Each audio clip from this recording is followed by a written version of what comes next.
Hello, this is Rick Leibowitz from the Columbia Gorge Community College Small Business Development Center, and I'm here to talk to you today about business planning. So in today's class, we'll talk about the purpose of your plan, we'll talk about the components of an effective business plan, and we'll discuss ways you can bring your plan to life. So the main purpose of a business plan is to map out the vision for your business, whether you're starting up or you're expanding. A business plan is a living document. There's no end to the business planning process. As a business counselor, my suggestion is you should be reviewing and updating your plan at least once a year. In some cases, you might want to be reviewing or updating your business plan every quarter. It's up to you. Other purposes of the plan is to establish or startup or expansion capital needs. This is especially important if you're going to a bank or to an investor for financing. You want to justify your sales projections. You want to establish a budget for your operating expenses. You want to assess overall feasibility of your project. And again, this is not just a startup exercise. You might be in business for a few years and you're deciding what's next, or what do you want to do?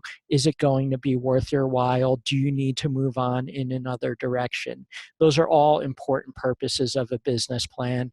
And then finally, and this is the main reason why people come to us, is it's a marketing document to get financing or investment from either a lender or a private investor. They want to see a business plan, and a lot of times people go to a bank and ask for a loan, and the banker says, well, let me see your business plan. And they say, oh, I don't have one yet. And then the banker will refer them to someone like me at the Small Business Development Center, and we'll help you put this together. So there's a number of components to an effective business plan, and the first and foremost is what I call your core business model. And this is where you identify how you plan to make money with your business. And more specifically, this is where you go over your pricing versus your direct or variable costs. And as a business counselor, I can't tell you the number of times where a client comes to me and they tell me, I want to open up a lemonade stand, Rick. I can make the most wonderful lemonade in the world. It's so hot outside, people need a refreshing drink, and I have the recipe for the most refreshing drink in the world. That's wonderful. I'm very proud of you, but how do you plan to make money? So an effective business plan clearly delineates the pricing for your product. So here I have a picture of lemonade, and we're going to sell it for $1. And there's an analysis of what it costs. So to make lemonade, I need some lemons, some sugar, some water. I need to put the lemonade in cups with a lid and a straw to give to my customer. And I do an analysis, and it costs me 20 cents a cup. Now I have a way of making money. I'm going to sell it for $1. It only costs me 20 cents per cup to make. So that's my pricing versus my direct costs. Every business model will have some form of pricing strategy and associated cost to it. It doesn't matter whether you're selling a product or a service. So for example, if I'm going to start a bookkeeping service, I'm going to charge my customers $30 an hour for my bookkeeping service. And I'm going to use up an hour of my time, and I value my time at $15 an hour. That's what I want to get paid. Plus I need $15 an hour to cover the overhead of running my business. That's a core business model that you want to identify. The next component of your business plan is market potential. Who's going to buy your product, and how much do you think you can sell? So I have a picture here of a lemonade stand with people in line. You should have some sort of visualization of how many people are going to come to your business on a given day, in a month, in a year.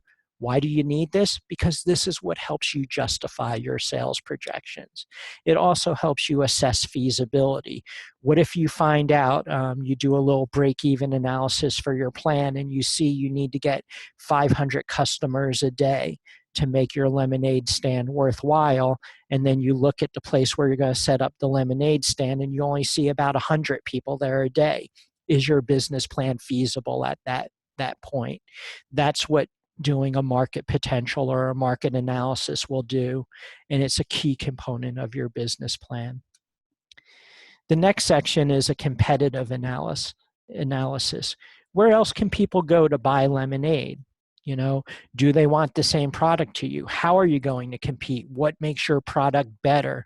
So that's the why you. What's the differentiation between your product or service and other product or services in the marketplace?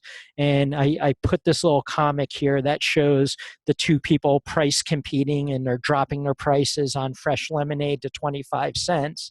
But it's the hard lemonade that's selling because you have a group of adults there. They're working hard. They want a little kick to their lemonade at the end of the day. So the reason I show this, though, is as small business owners, rarely can you be the low price competitor. There needs to be some other reason why you are better, and you need to think about that and identify that in your business plan. The next section is an operational overview, and this is where you talk about key production highlights, demonstrated knowledge of the industry tools. You know what you're doing. You know how to make this work.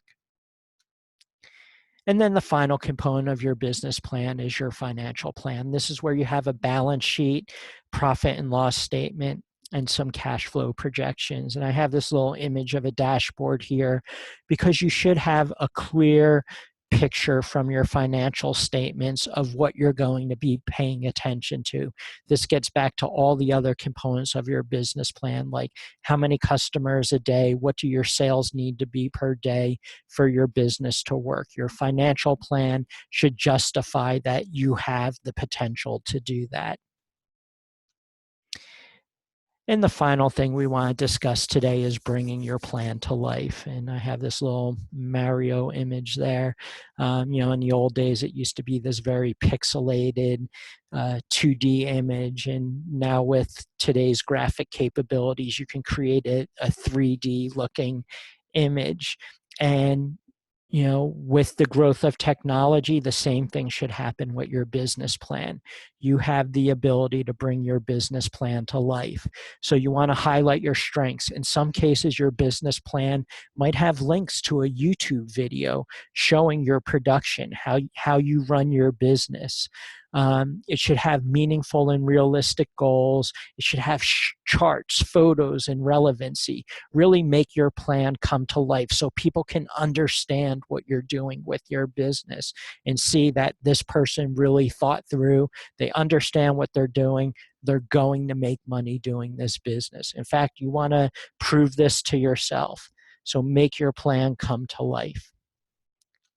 So in review, I just want to remind you that when you write a business plan, you want to have a strategic purpose in mind. You want to cover the components of basic business management. You don't want to just focus on financial statements. You don't want to just focus on marketing. You don't want to just focus on operations. You want to tie all these things together and have a cohesive plan that you know how to run a business. And then finally, you want it to be realistic and relevant. You want it to make sense. Business planning is our specialty here at the Small Business Development Center. So please feel free to contact your local counselor by going to bizcenter.org or your Capital Access Team counselor at bizcentercat.org. We look forward to working with you. Thank you.